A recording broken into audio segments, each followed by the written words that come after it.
Muy bien, buenos días. Vamos a empezar con la presentación de este informe de Oil. Para ello tenemos aquí a Neil Atkinson y antes de todo vamos a poneros un vídeo de seguridad, aunque muchos ya lo conocéis, para que tengáis conocimiento de si surge algún evento, por favor. Bienvenidos al Club Español de la Energía. Para garantizar su seguridad durante este acto, les ofreceremos un conjunto de indicaciones para la evacuación del edificio en cualquier situación de emergencia. Les rogamos presten atención. Está completamente prohibido utilizar las salidas de emergencia salvo en caso de evacuación. Si descubre un incendio, mantenga la calma. Accione el pulsador de alarma más próximo y avisa al personal del club, y ellos le prestarán ayuda de inmediato e instrucciones precisas de cómo actuar. Si fuera necesario evacuar el recinto, se activará la sirena de alarma, seguida de un mensaje de megafonía ordenando la evacuación con rapidez, pero de manera ordenada y con calma. Diríjanse a la salida de emergencia más próxima. En ningún caso, utilicen los ascensores, ni intenten acceder a los vehículos del aparcamiento subterráneo. Tendremos en cuenta la posibilidad de que personas con discapacidad o con movilidad reducida precisen de nuestra ayuda. Una vez en el exterior del recinto, diríjanse al punto de reunión más cercano, como muestra la imagen, situado en la parte trasera del edificio. No volveremos al edificio hasta que la emergencia haya sido solventada y tengamos la confirmación de los equipos de alarma y evacuación. Es importante no volver atrás. No olviden silenciar sus teléfonos móviles. Desde el Club Español de la Energía, esperamos que el evento sea de su agrado. Muchas gracias por su atención. Muy bien, pues después de estas instrucciones vamos a dar comienzo al acto. We are going to switch to English because this presentation will be in English, and after the presentation by Neil Atkinson, you will ask whatever you want about the report or the oil market, because he knows very well all the oil market. He is the head of the EIA analysis in oil. This is the fourth time he's coming here. He joined, I think, the IAA at the same time he came here, and this is an extraordinary report, as you will see in the presentation, the second revolution in the shale gas, or the new rules in the international maritime oil. Neil is a very well-known actor in this area of oil. He joined before. He worked in PDVSA, many companies around the oil sector, and he worked too in Platts, in all related with the communication. He's a good communicator too. He's our friend. This is very important. You can ask him whatever you want about this. At the end, we will put on our web this presentation by this. This is free of charge, the summary. After this you will buy and pay for them, but the summary, it will be free, and you can download from AIA, and you can download the presentation from our web. Neil, the floor is yours, and thank you for coming again. Thank you very much. Is this operating? This way. Okay. It is fantastic. Thank you very much indeed for the invitation to come once again. This is the fourth occasion I've had the privilege of being here. I apologize for arriving quite late. Normally when I travel here, I come from Paris, which is where I have the current great fortune to live. This morning, unfortunately, I started my journey in London. And the difference between traveling from London to Madrid on a non-Schengen flight compared to a Schengen flight is pretty tricky. And perhaps it's it's symbolic in some ways of Britain's current antipathy to all things Europe, that it seems to be making life difficult for you to actually get here. But there we are. I won't dwell any longer on Brexit. I've just spent 4 days in the UK and I feel like weeping. Anyhow, let's get to the matter in hand. And for those of you familiar with the work of the oil division at the IEA, I am the editor of the monthly IEA oil market report. And once a year we publish a 5-year outlook, the latest version of which is this, Oil 2019, Analysis and Forecast to 2024. Sadly, it appears that in this year's report a Manchester City fan has got his hands on the cover, and we've got these horrendous colours, but sadly that was out of my hands. But we have a lot of interesting things to tell you in the next 45 minutes or so on the key trends in supply and demand, refining and trade, the second shale revolution, as Arcadio was just saying. So what we'll do is start straight away and get into the supply side of the work, and go straight to the first point we're trying to make. Excuse me. The United States is leading the way in global oil supply growth. Over the next few years, we're going to see oil production in the United States increase by about 4 million barrels per day. It will be the largest single source of growth around the world, and it's going to contribute something like 70%.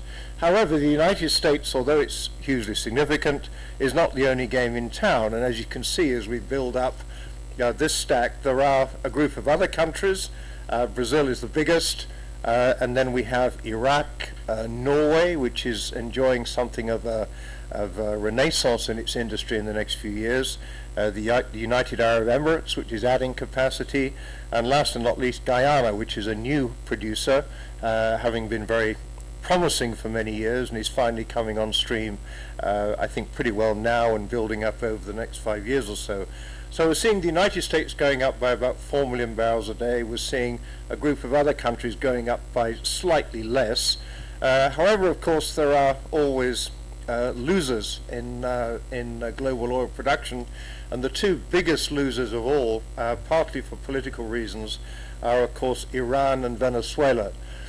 In the case of Iran, we have made an assumption, but most definitely not a forecast. We have made an assumption that Iranian oil is, to all intents and purposes, kept off the global market until 2024. The fact that our forecast horizon period actually coincides with the end of a Trump second term is actually purely coincidental, but we've decided as a working assumption there will be no Iranian exports available to the international market in any significant quantity during our forecast period. Venezuela is, in some respects, very difficult to call, because such is the state of the, or such is the degradation of the Venezuelan oil industry. Production has already fallen from 3.5 million barrels a day when Mr. Chavez took power in 1999 to, by some accounts, less than 800,000 barrels a day today. We're not entirely sure of the number because data gathering is more difficult than usual. But Venezuela is one of the other big losers. So we've got the US going up, a group of other countries going up as well, but some losers in Iran and Venezuela. Now, looking specifically at the United States, and I'll put all the stacks on initially to save time.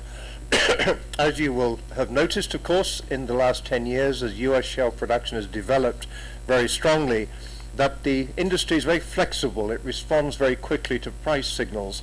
It was responding to high prices from 2010 onwards, when the US shale revolution was in its first wave. It responded negatively to price signals after 2014, when global oil prices fell back. However, as prices stabilized and have started to rise again in recent years, we've seen the result of cost cutting, we've seen the result of technological innovation, we've seen the result of financial re-engineering, and we've seen, if you like, the second wave, the second coming of US shale. And on a base case of a $60 oil price flat over the period to 2024, the solid blue part of this chart is our forecast for growth in US shale production.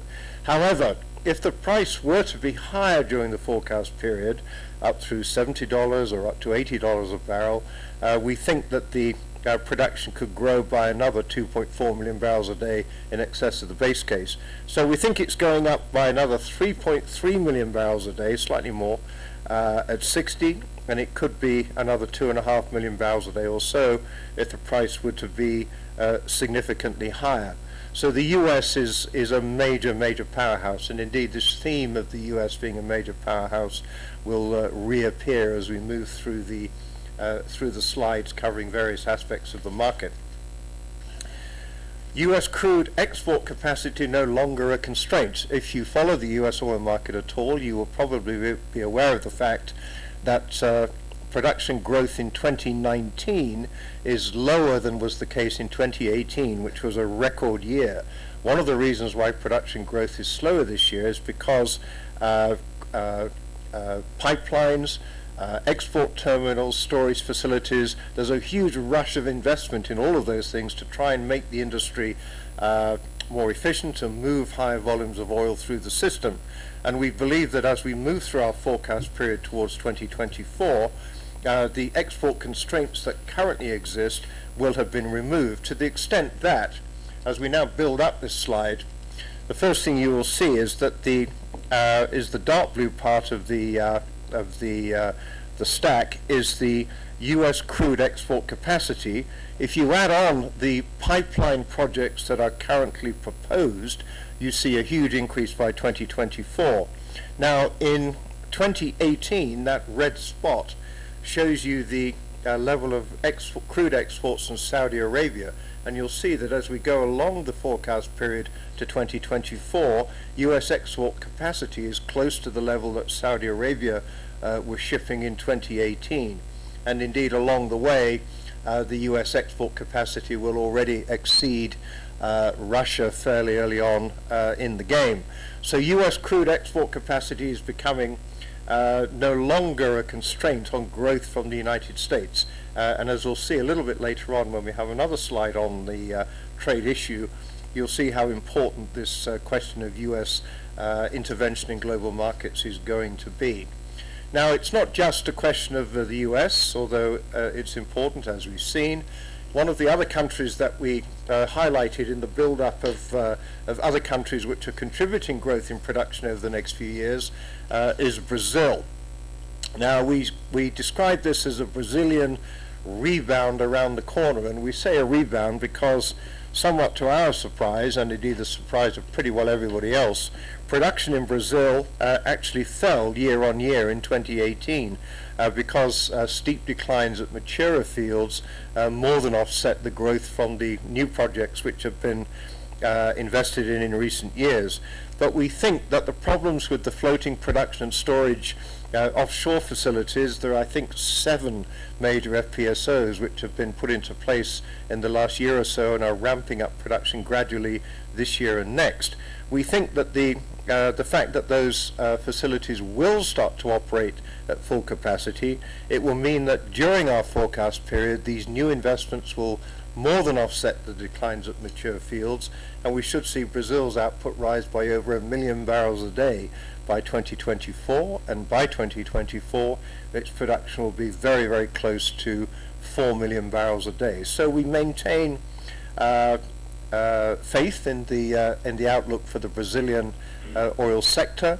There is nothing in the election of the new government which makes us believe that that rate of investment or progress will slow down. So Brazil is going to be hugely important. We mentioned a moment ago that Norway is having, if you like, a renaissance in its oil sector. And of course Norway has been a major producer since the mid-1970s. Excuse me. It reached its peak at over 3 million barrels a day some years ago. And then, of course, fell back and then has started to recover again. And we think that Norway will reach its highest production level since 2008 at about 2.5 million barrels a day.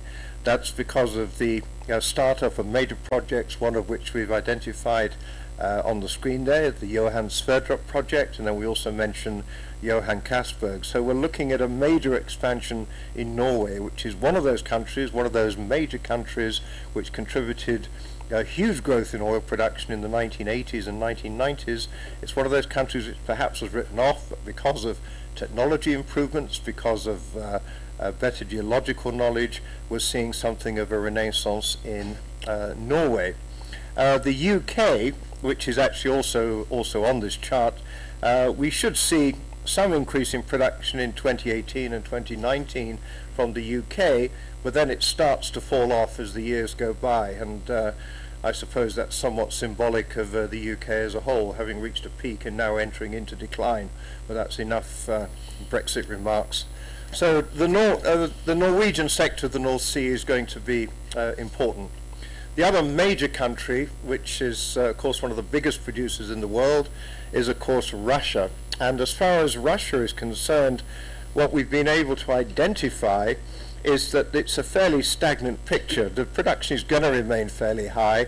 It will rise a little bit in the next few years and then perhaps begin a slow decline, partly due to the fact that, of course, Russia is subject to sanctions, which are hindering the development of some of its more difficult to develop resources, the kind of development that is best done with foreign investment and the involvement of foreign companies.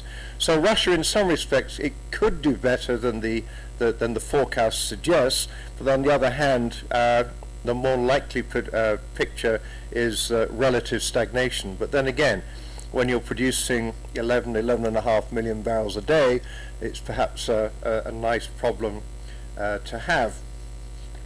Canada, we didn't mention Canada in the list of up-and-coming producers at the very beginning. That's because the growth expectations in Canada are easing back. There are, as you may know, several controversies in Canada with respect to pipeline projects, which are held up by legal challenges and, of course, a recent change of government in Alberta. So the outlook in Canada is somewhat uncertain. We do see growth, but it's not a level of growth that is perhaps the level that we've become accustomed to in recent years.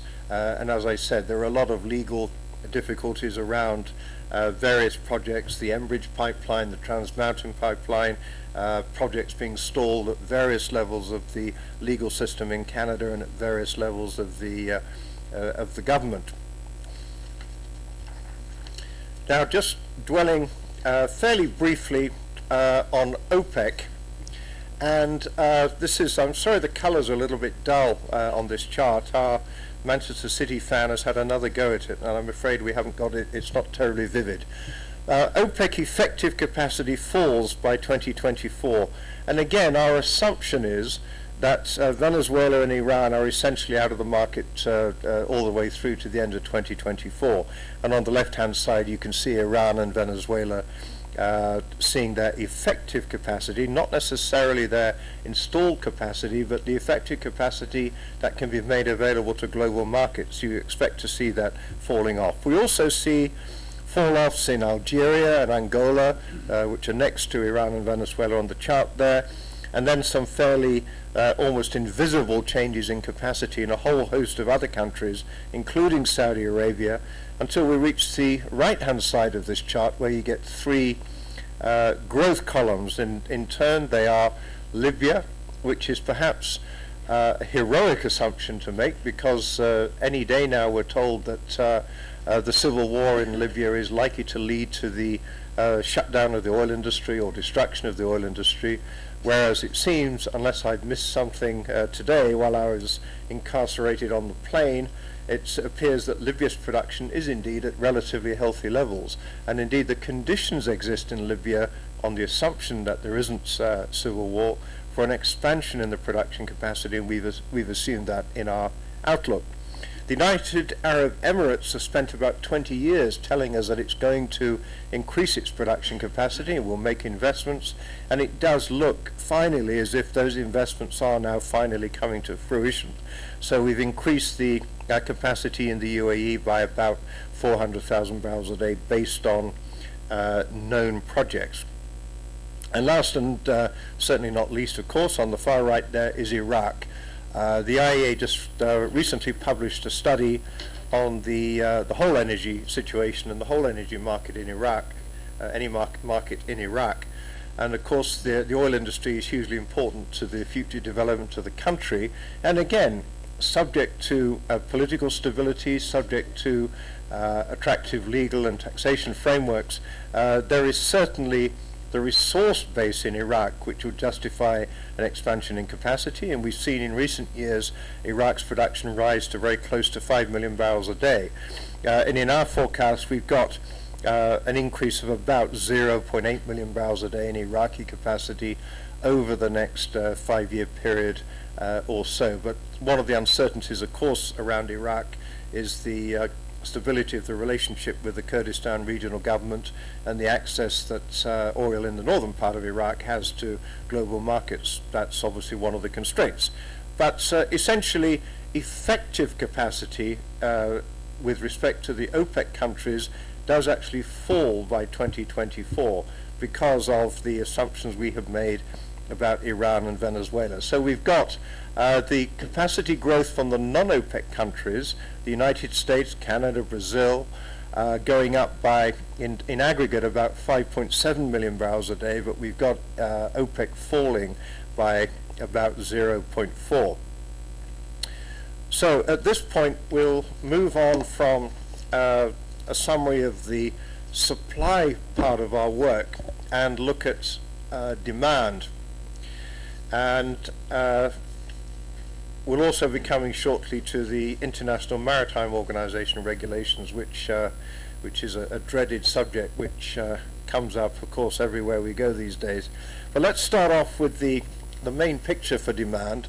Look first, the title of the chart, medium-term demand growth eases. However, oil demand in 2024 will be just over 7 million barrels a day higher than the figure in 2018. So it's going up by roughly 1.2 million barrels a day a year, something like that. And as we say at the very end of the title here, no peak. There is no peak oil demand in sight by 2024, certainly on our outlook, and I think on most, but not all, other analysts' point of view. So China first, which is the dark blue part, we see China steady growth. However, the pace of growth in China is beginning to change because, as we say in the bottom part of this slide, it's reflecting the structural shift in the economy. China has seen a huge increase, or a huge increase in the utilization of heavier oil products related to industrial investment, related to the construction sector, but gradually China is beginning to move its emphasis towards a more consumer-focused economy as the middle class grows, as incomes grow, and people are adopting a more consumer-focused lifestyle than has hitherto been the case. And of course, as people are getting richer with more disposable income, they're traveling more, whether it be on land or in the air. And of course, they're buying more. They're spending more than was the case. Historically, of course, the Chinese savings rate was phenomenally high, but people are better off, and they're now spending money on consumer goods. Consumer goods means plastics. Plastics means petrochemicals, and those goods that are bought in the shops have to be moved around, so that's distribution. So basically, the China is moving away from the heavy industrial-based uses of oil towards the lighter consumer-focused applications. India is the other key country, which of course is seeing rapid growth.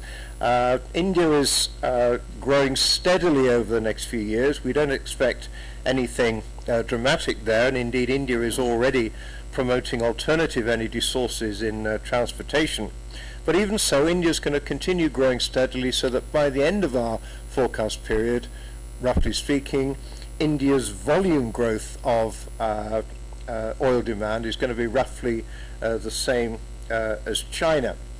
One of the key points to make is also related to the Middle East, and we have highlighted the Middle East because one of the things that we see in the next few years, which we'll come on to in a moment as a consequence of the IMO regulations, is the fact that fuel oil demand in the Middle East is likely to be boosted by the availability of significant quantities of cheap high sulfur fuel oil, which will be displaced from the maritime sector.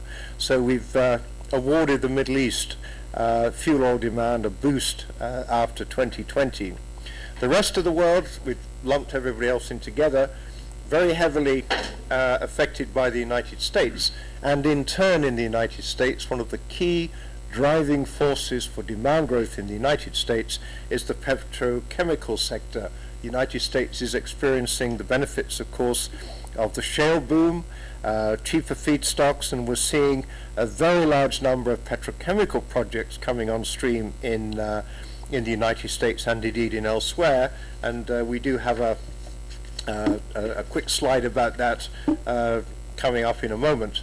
So essentially, medium-term oil demand growth, global demand growth, up 1.2 million barrels a day a year, adding just over 7 million barrels a day by 2024.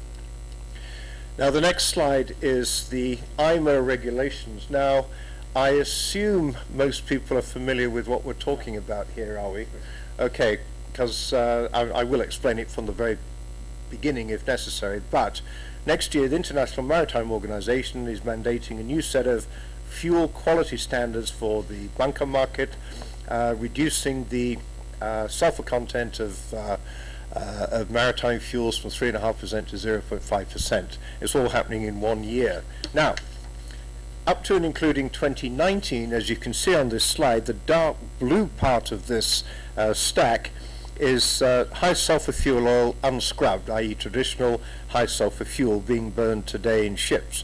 There's a little blue bit on top of the dark blue, which is the volumes of high sulfur fuel oil which are already being utilized in ships fitted with scrubbers, which remove the sulfur from the fuel at sea. On top of that, the green part is the quantity of marine gas oil that is currently being consumed at sea. Now, as we go into 2020, we see an extraordinary reduction, a huge reduction in the volume of high sulfur fuel oil burned, an increase in the high sulfur fuel oil which is actually burned on ships fitted with scrubbers, but the overall high sulfur fuel oil market falls from about 3.5 million barrels a day to about 1.5 million barrels a day virtually overnight.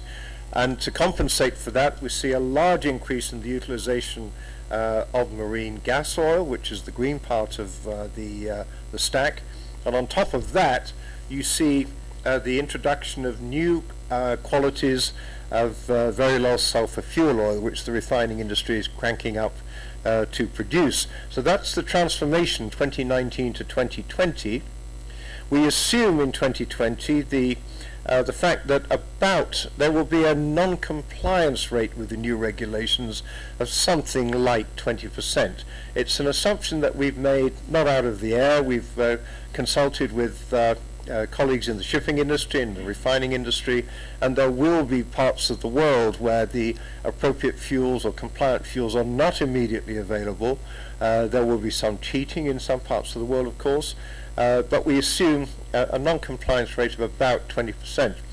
A very, very large proportion of global seaborne trade takes place between OECD countries and between OECD countries and China, which will be compliant with the new regulations, or very, very heavily compliant with the new regulations straight away.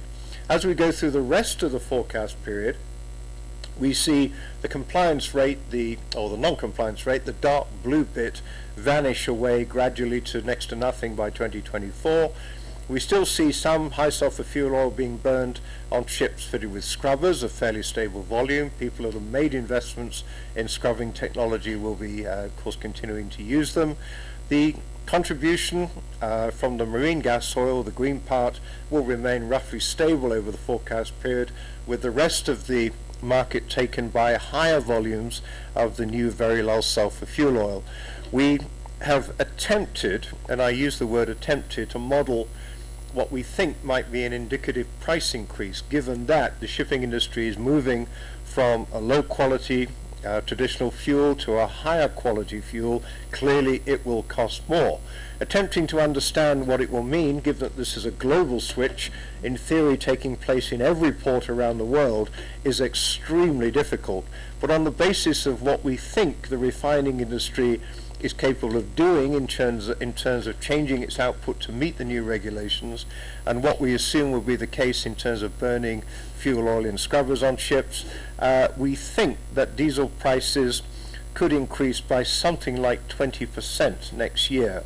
That is a global indicative average, and it is very, very difficult to, certainly at this stage, even though we're towards the end of May, to be much more precise than that. And there are other analysts out there who have come up with higher figures, because they make different assumptions about the availability of compliant fuel from refiners in different parts of the world. But there will be a cost implication. I'm just going to dwell very quickly on what could be what could be an opportunity for high sulfur fuel oil after the IMO regulations. And we did a bit of work trying to work out where some HSFO may go. And we identified opportunities in the Middle East in the power generation sector, and particularly Saudi Arabia, where we identified something like 11.1 gigawatts of fuel oil-fired capacity is under construction in Saudi Arabia, and of course the availability of presumably much cheaper fuel oil could be a very attractive proposition for them. Iran could also increase its consumption of fuel oil, although there has been a big change in the power mix in Iran towards natural gas, but we think this could be temporarily reversed. But of course Iran is complicated because of sanctions, but there are in theory opportunities in Iran. We also mentioned Russia, which has an enormous district heating network around the country, which is mostly fueled by coal and natural gas, and we think that the district heating network in Russia could use more fuel oil. So there are some potential opportunities for HSFO. So we're going to very quickly just show a quick succession of slides which suggest that the switch to marine gas oil and the other components of the IMO switch could be made easier than we might have expected a couple of years ago by the fact that diesel demand for land-based uses is weaker than we'd expected in Europe and indeed in elsewhere, which we'll come on to in a moment. And diesel demand growth has been very slow in Europe recently, partly reflecting lower economic growth. But of course there is now the falling popularity in many European markets of diesel cars following the Volkswagen scandal, and indeed this has shown up in lower sales figures in pretty well all European markets for diesel fueled cars. So lower land-based uses of or growth rather for diesel in Europe. We see a similar picture also in China, where we think that diesel consumption is also plateauing in China, partly due to a dramatic fall in the transport of coal around China from mines to power stations and to industrial applications as China starts to switch to natural gas. And again, as part of the overall theme of China switching to a more qualitative oil demand growth model. So we think that Chinese gas oil demand is going to slow down, or growth is going to slow down in the next few years. And finally, and a good point to make before we just finally move on to the last part of this section, which is also in China, helped by the electrification of China's vehicle fleets. Now, the main point to take away from these two charts is the fact that sales of electric buses, electric fleet vehicles of other types, delivery vehicles, taxi fleets, are booming in China. And there are something like, we worked out at the end of 2018, about 490,000 electric buses in China. Now that might not mean very much to you, but if you contrast that with the United States, where there are 300 electric buses, that is 300, not 300,000, China has made enormous steps to electrify fleet vehicles, and it's beginning to have an impact on the growth in demand for conventional liquid fuels. China also has 340,000 LNG trucks. Again, in most in most Western developed economies, the fleets of LNG trucks are pretty small indeed. So China is helping, in some respects, the transformation of the IMO regulations by its conventional diesel demand growth falling, helped along also by electrification. Now the final component of this ease of transformation of to the IMO regulations is US gas oil demand is also expected to weaken over the next few years. Now, until very recently, or certainly in 2018, gas oil demand in the US was very strong because industrial production was growing pretty strongly. There have been a lot of imports into the United States, so things need to be moved around, and the needs of the shale industry have turned out to be extremely considerable, moving equipment and materials around the United States, around the various shale patches. Equipment is moved from one place to another. That has had a material impact on consumption also. And of course there has been a very large volume of oil, I forget the precise figure, which is moved around the United States by rail because of the inadequacy of the pipeline system. And of course, as we said earlier on, with the pipeline investments coming to fruition, storage facility investments coming to fruition also, the movement by road and rail of oil in the United States and related equipment, that is falling as well. So that is having a dampening effect also on gas oil demand in the United States. Finally, on the liquid fuel front, gasoline demand growth is easing globally around the next few years. Now, roughly 90% of all vehicles on the road today in the world are internal combustion engines, which is perhaps not terribly surprising, and road transport alone is responsible for very nearly half of global oil consumption, by far the biggest single component. And what's interesting, in the last few years, we don't actually show this on this slide, but demand for gasoline has gone up by about 11 million barrels a day since the turn of this century. But alternative fuels, the use of biofuels, energy efficiency improvements, to some extent also electrification, have avoided about another 1.5 million barrels a day or so of growth in gasoline demand since 2000. So instead of going up by 11, it would have gone up by maybe 12.5 or even 13. So we're beginning to see an impact gradually in gasoline demand from efficiency improvements, legislation that has been in place in many economies around the world in the last few years. China has the most demanding vehicle efficiency measures in the world today, and even in the United States, although there is pressure to roll back efficiency standards, we do see continued efficiencies there.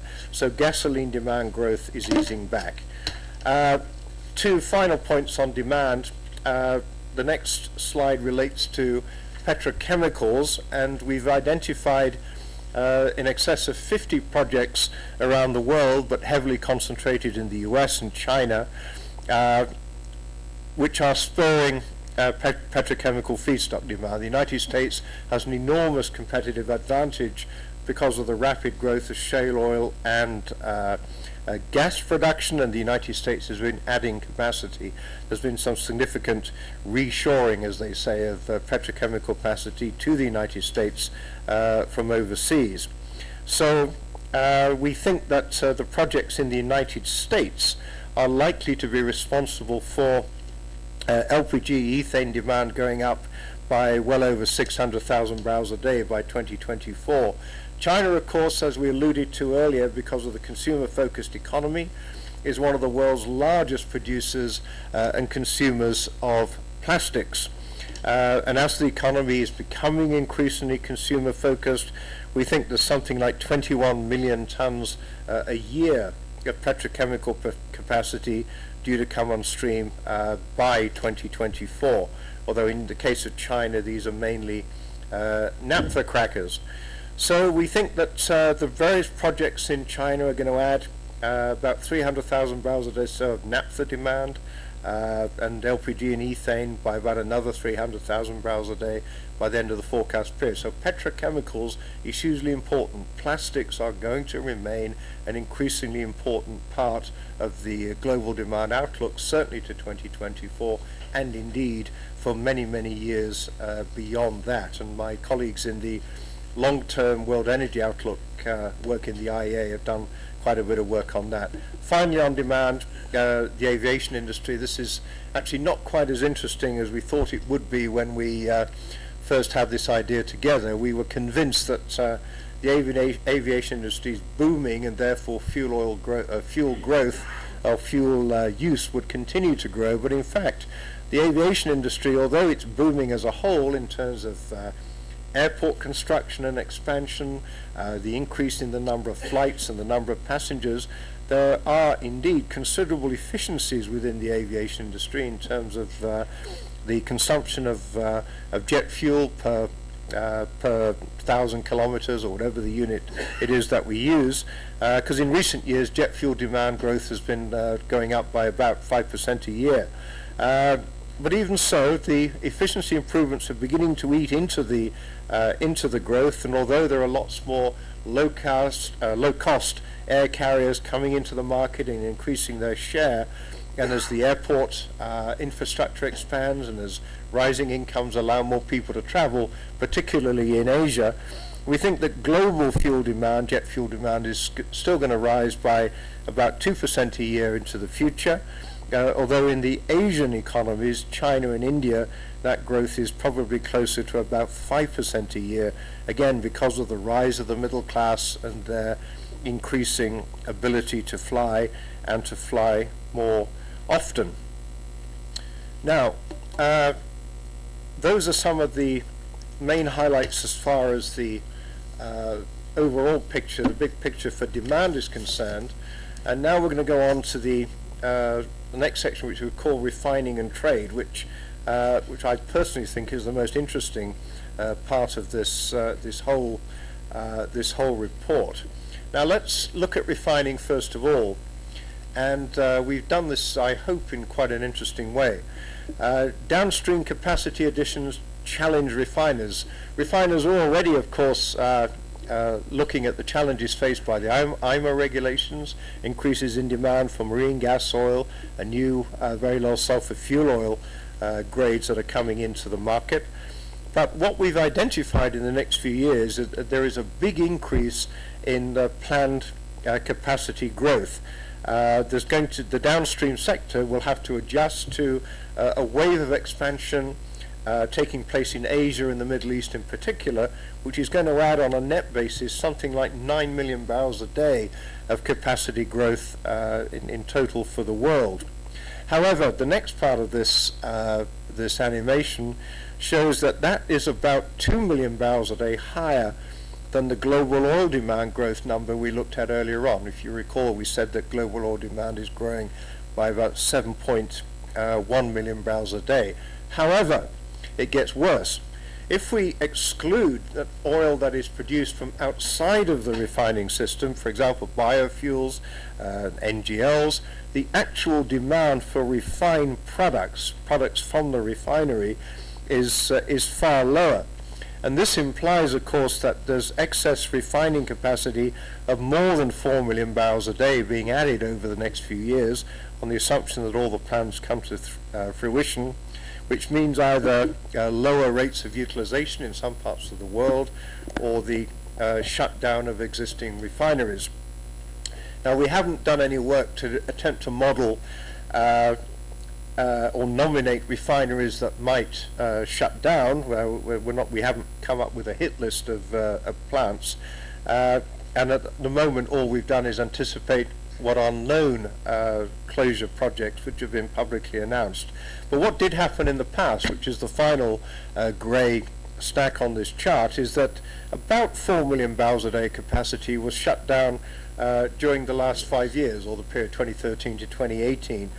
So there have been shutdowns. We've seen it here in Europe, of course, and we expect that there will be shutdowns in some regions where underused capacity or unused capacity is relatively large. We'll have to wait and see, and that could even happen, of course, in China. Now, back to the theme of US. I'm trying to avoid saying US domination, but certainly the importance of the US cannot really be understated. And what we've attempted to look at here is to address the issue of, it's often said that the huge increase in production of US shale oil is the wrong type of oil, because apparently refiners want generally heavier, sourer barrels, and the US shale, being relatively light, is not what they want. But we think that increased shale exports to global markets will find homes in refineries, because, as we say in the title of this slide, US shale fits the new demand landscape. Now, the average product barrel, which is shown in the the light blue stacks that I put up initially, is closer in density to condensate than to crude oil. So refiners, I love using this slide. It's very, very nice the way this works out, and the other side does the same thing, which you'll see in a minute. So the refiners obviously have to use cracking and coking units to make lighter products.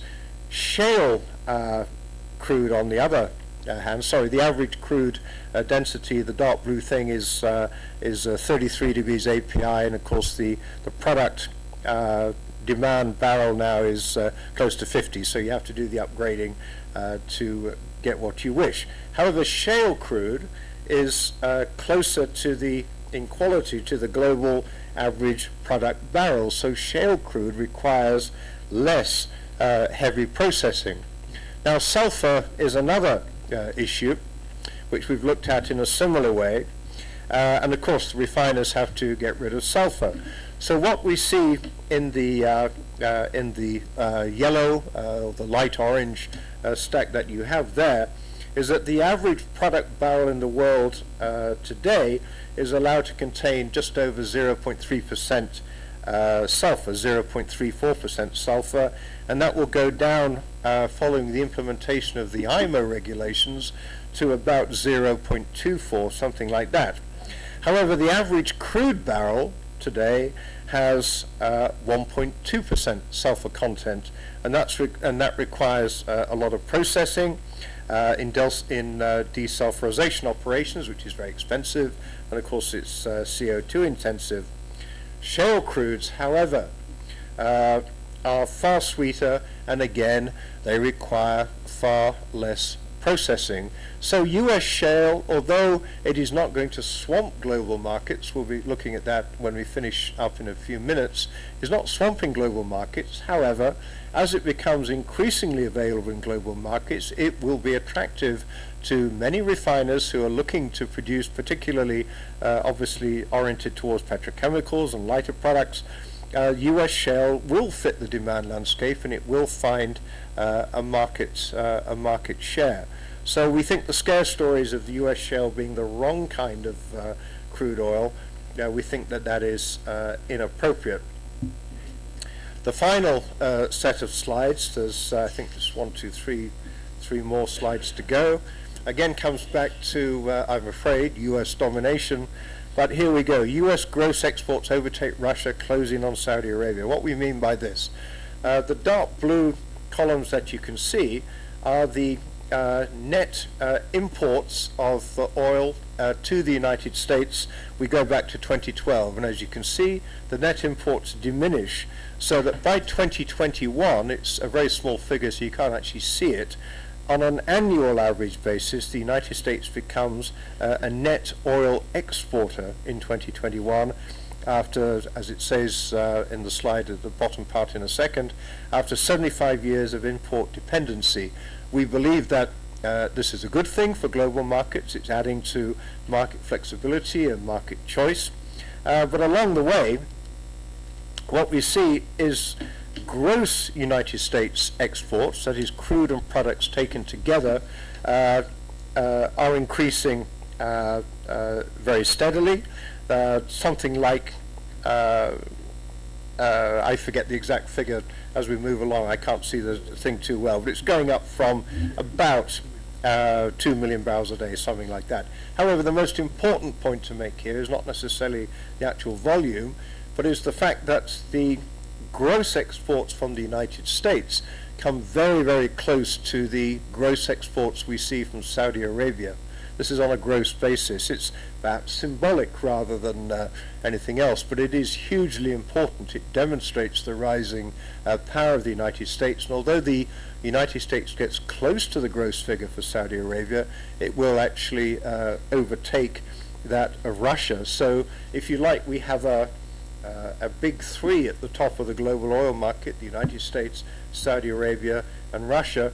and with the US having already overtaken Saudi Arabia and Russia in terms of total liquids production, the United States on a gross basis it will be overtaking or close to overtaking Saudi Arabia and Russia as a key gross export, the world's leading gross exporter.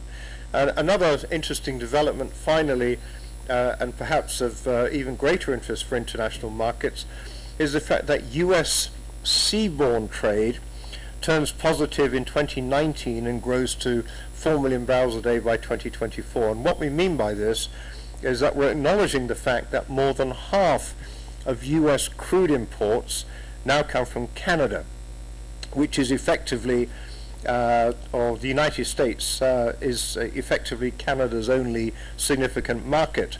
And therefore, the fact that Canada is shipping huge quantities of oil to the United States is reducing the US's reliance on seaborne markets or seaborne imports. So the growth in the US shale, combined with the landlocked Canadian supplies, will help to contribute, turning the United States into a significant net supplier to global seaborne markets. If you like, we're looking at the US and Canada as a single supplier.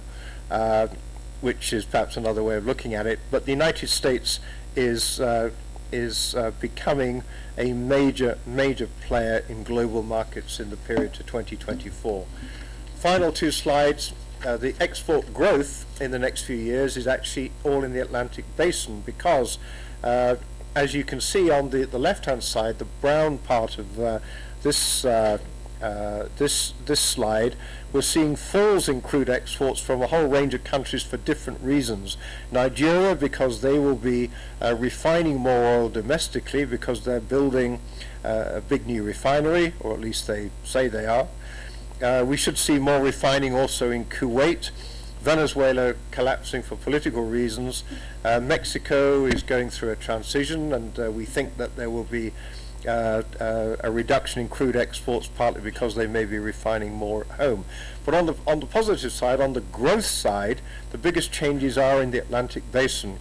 Libya, we're looking at Brazil and Norway, and of course the United States.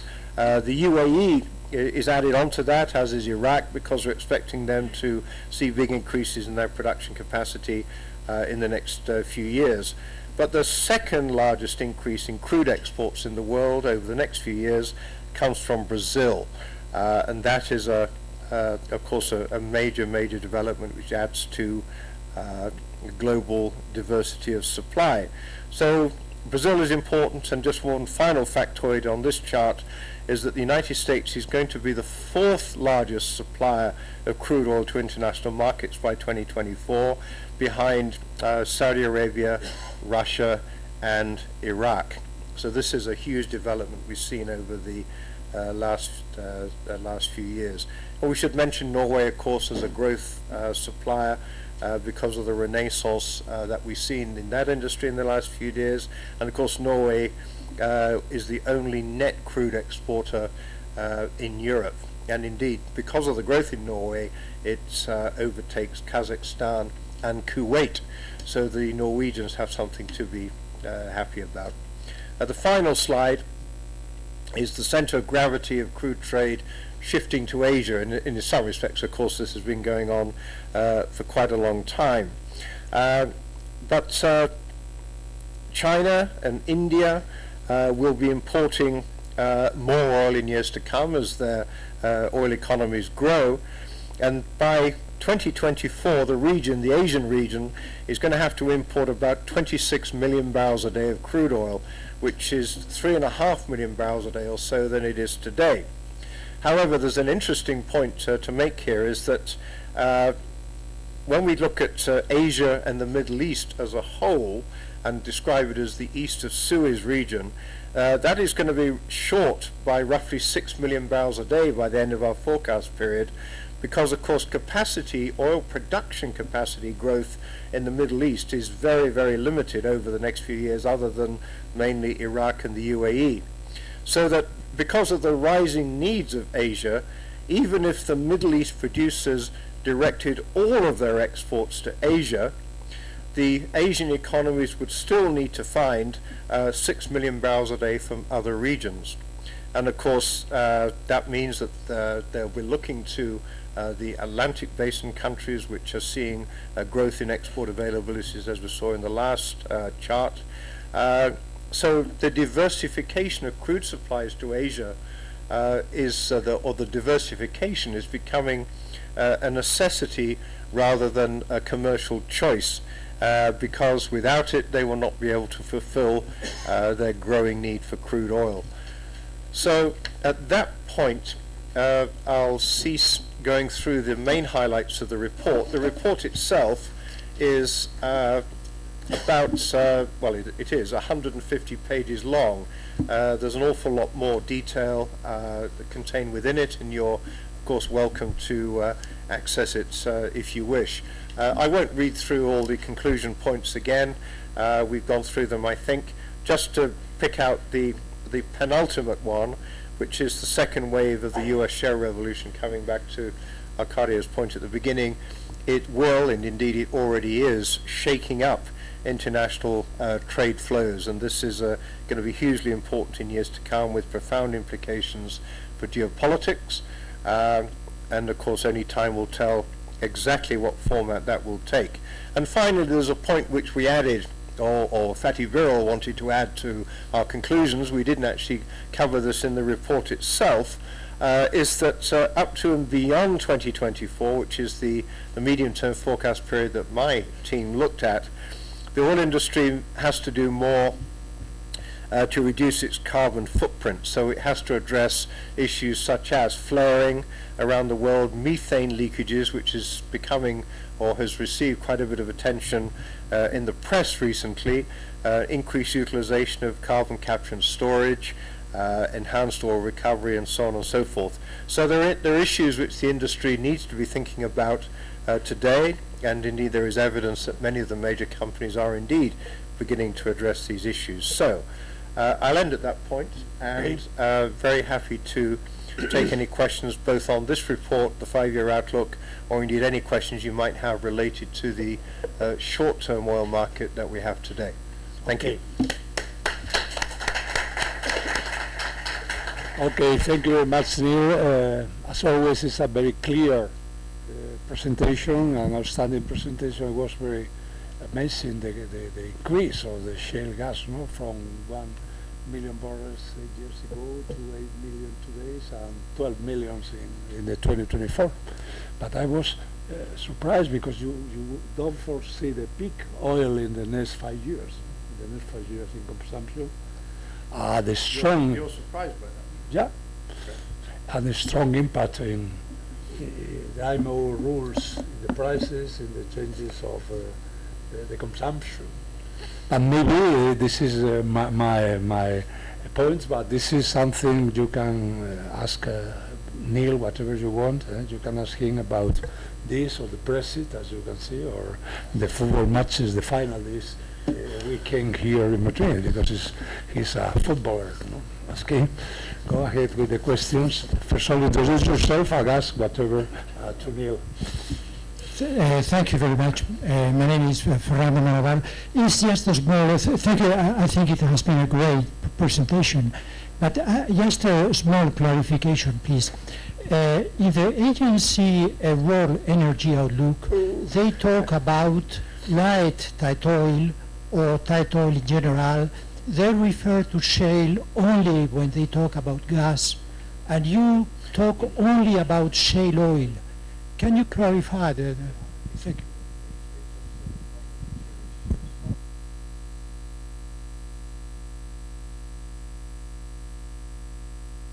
But I think we're using, I think we're using the phrase shale perhaps slightly loosely.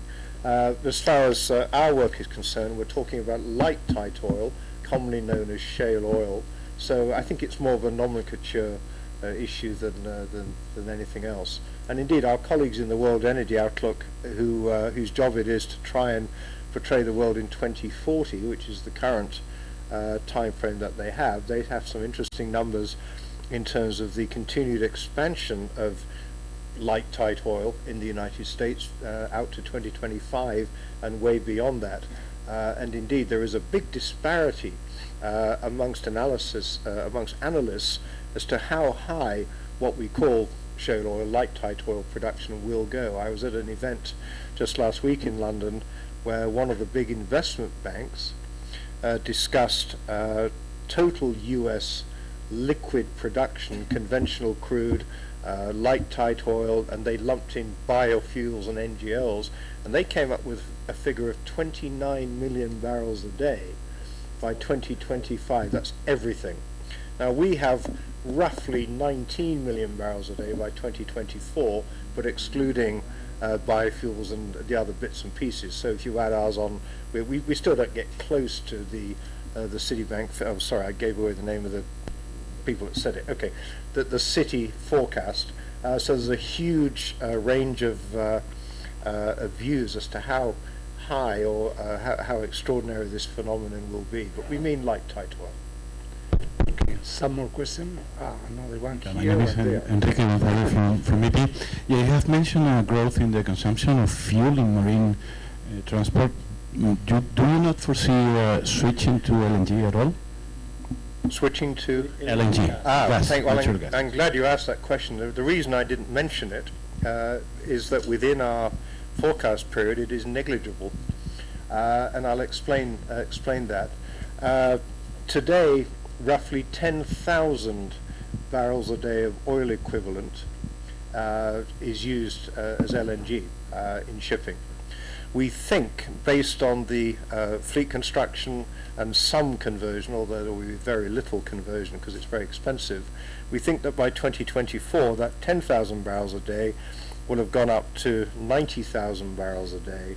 We read about this in the report.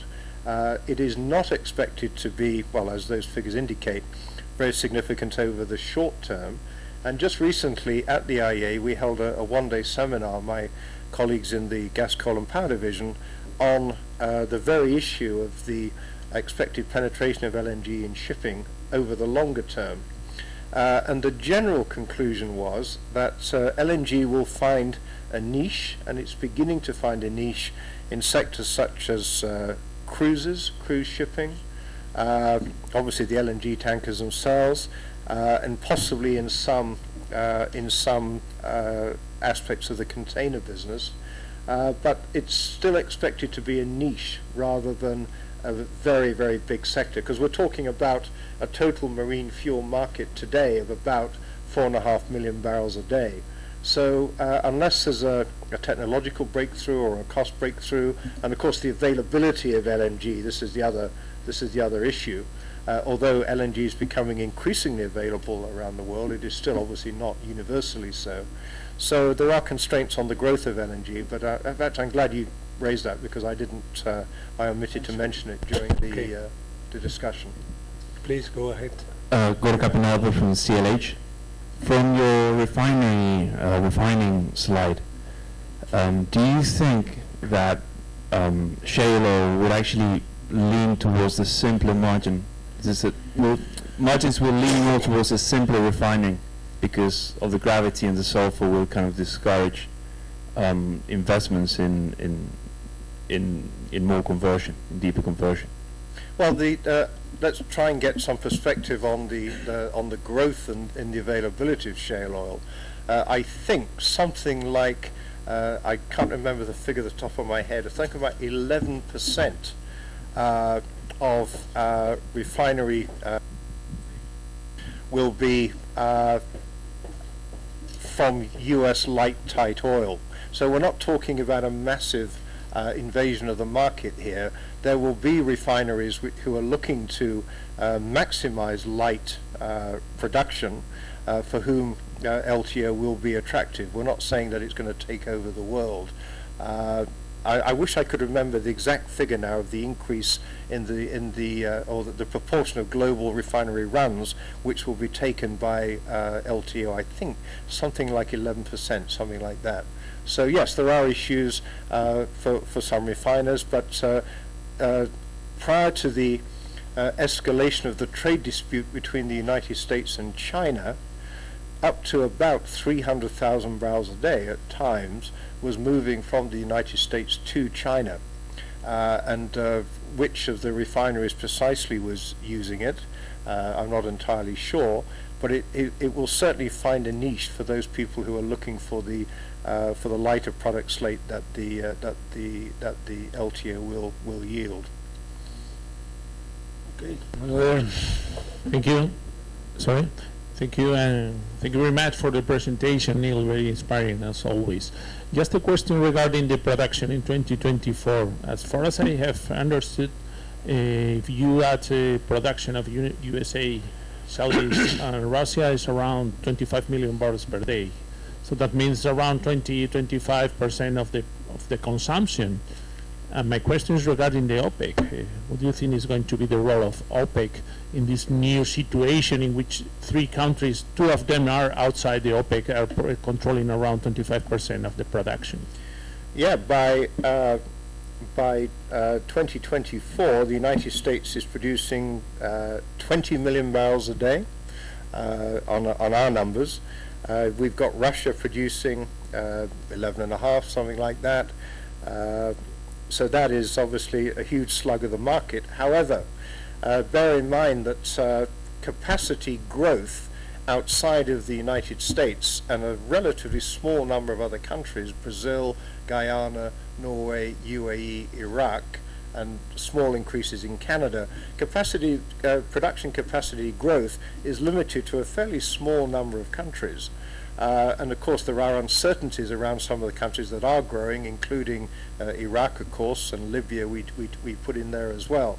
Meanwhile, demand is continuing to grow, and we think it's growing by 1.2 million barrels a year on average. That's to 2024, and beyond that, of course, the growth, although it is the pace of growth of demand is starting to slow, it will still be growing. So there is still going to be the need for more resources. And another report that the IEA published, I think just last week or the week before, was the World Energy Investment Report, which is a terrific piece of work. And what that has demonstrated is that as far as the upstream oil and gas sector, which is the part of the report that I'm mostly familiar with, following the enormous recession in investment that we saw in 2015 and 2016, the recovery since then in 2017, 18 and 19 has been very modest indeed, 3, 4, 5% a year. Now, we accept that costs have fallen, of course, in the meantime, and efficiency is improved. And I can't remember the exact figure which is required to get investment back to the levels it was. But there is an investment lag. So we can't be complacent or suggest that OPEC is in some respects going to be pushed to one side. It will be increasingly important as the years go by, as the call on OPEC will increase, even though the United States will increase at the same time. And of course, the ever-present geopolitical uncertainties that I don't think we've ever had a situation quite like the current one, where we have Iran, Venezuela, Libya to some extent. We've had a little bit of disturbances recently in Nigeria as well. There's a very sort of potent brew of uncertainties on the production side. So I think writing off OPEC, I think that's been tried before, and I don't think it's has any greater validity this time. Some more question. I think let me to him. Last week they were here, your colleagues from investment. Yeah, Ali came, didn't he? Alessandro Blasi and this guy. This one before and after this guy, the last one. Okay, please go ahead. Thank you, Lee, for the presentation. My name is Richard Eimer. I am ex-PDVSA as well as you are. One question, your assumption for Venezuela in the forecast period is the same even if there is a political change in the dictatorship in the short term? That's one question.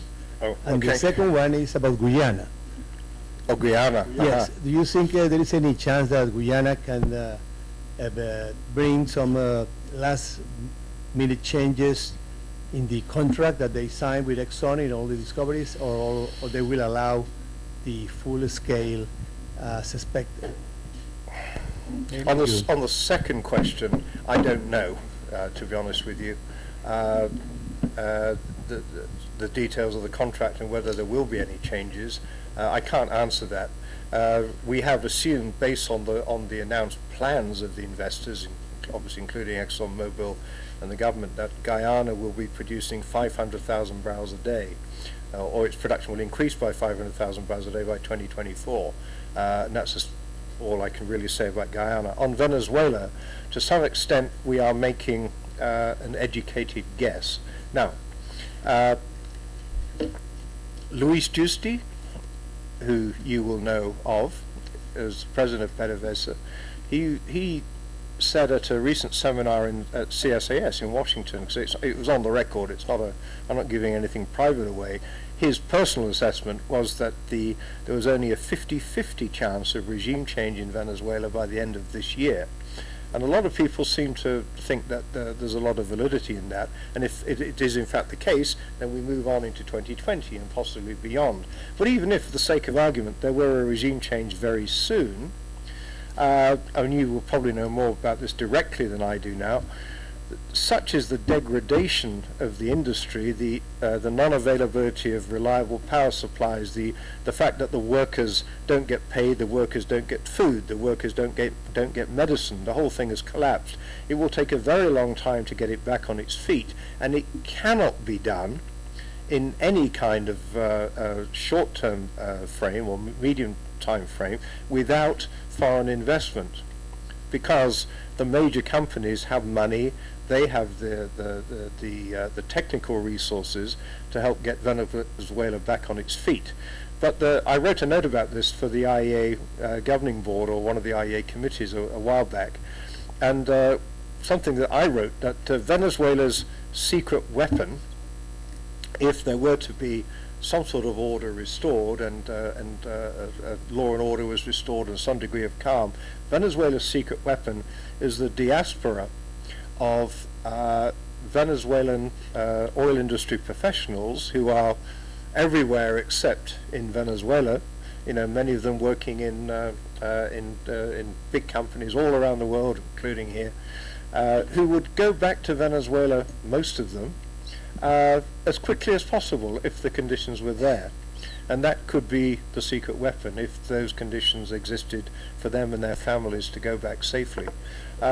So I guess what we've said is that we don't really know, because the degradation that you read about is so bad that it's hard to imagine, short of a massive injection of foreign aid, technical aid, investment, the industry getting back on its feet within a 5-year period. Okay, the last question. I hope I'm wrong. Okay, the last question about this. My name is Ronan Garcia from Repsol, and ex-PDVSA too. And my question was very, very, very same like the previous one. So it's already answered. Okay. Okay, thank you very much, Neil, for coming here, coming on this big discussion. Amazing. It's important to follow this, and you can download this presentation from our web, and you can buy the report, no, by the IIE. Okay, thank you very much. Thank you.